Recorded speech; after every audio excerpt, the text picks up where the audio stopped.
So it's a hugely important job. It's been underinvested in for a very long time, but there's a lot of problems in this country that.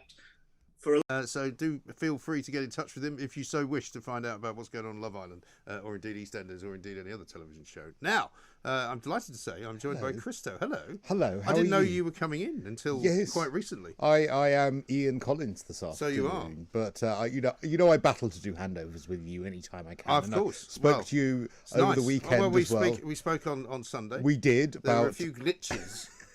I didn't want you to take that the wrong way when I said that parts of your show didn't work. I just meant that the technology... No, I mean, I'll take your criticism. The technology wasn't working. You know, people in glass houses and Somehow. all that. But anyway, yes. So coming up from 1 o'clock. Yes. Well, we've just seen Laurel Hubbard competing in the weightlifting, but she didn't do very well at all. Chucked out of it. She's gone. She's not able to. Is that the end? Yeah, so she's not been able to lift beyond 120 kilos, which means that she's no longer competing. So does this actually prove that all the concerns about a trans athlete in the Olympics were wrong, or does it just prove she's not very good and the criticism still stands? I mean, yes. So, I suppose the answer to that is, well, she wouldn't have qualified to be in the team, though, if she wasn't any good, would she? Well, absolutely. And so there's a debate there about whether these were concerns that were right or whether they were wrong. And, of course, the Olympic Committee saying that they are going to look at the rules going forward as well. So it has all been a bit of a mess. It is a bit. The whole Olympics is a bit of a mess. I mean, I was talking earlier about these two characters who shared a gold medal. What's the point? Yeah. I mean, what do you go there for?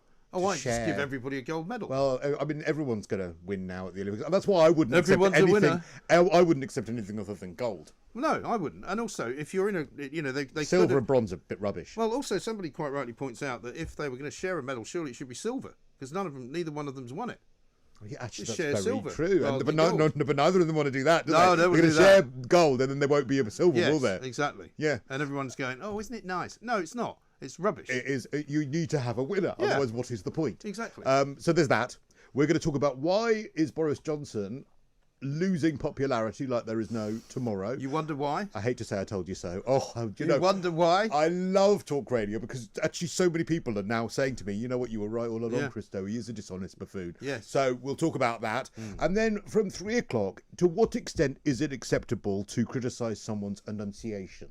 And is that criticism of an accent? Yes. Or is it, can you speak with an accent but still enunciate your words properly? Well, I mean, it's an interesting conversation to have. Obviously, after Lord Digby Jones was accused of accused of having a go at somebody because they were a person of colour. I mean, that's how ridiculous it got. Well, it is ridiculous to call it racist. Which is not the case. But then I think there is an interesting point in as much as there is a prejudice, I think, against people with working class accents, because had she been had an accent from another country, then I think that people would have been far less eager to criticise. That's probably true. But in a way, I mean, there's nothing wrong with having a working class accent, but there's no reason to mispronounce words as a result of that. Well, I think it's a fair criticism if that's what you're doing. Yeah. And so I think it's a tricky one because, of course, though, we have to look at the fact that it is actually quite nice, though, to have different kinds of voices on television. I don't think there's a problem that inspire people. But it doesn't mean that you should say words which don't sound like you know what they should be pronounced like.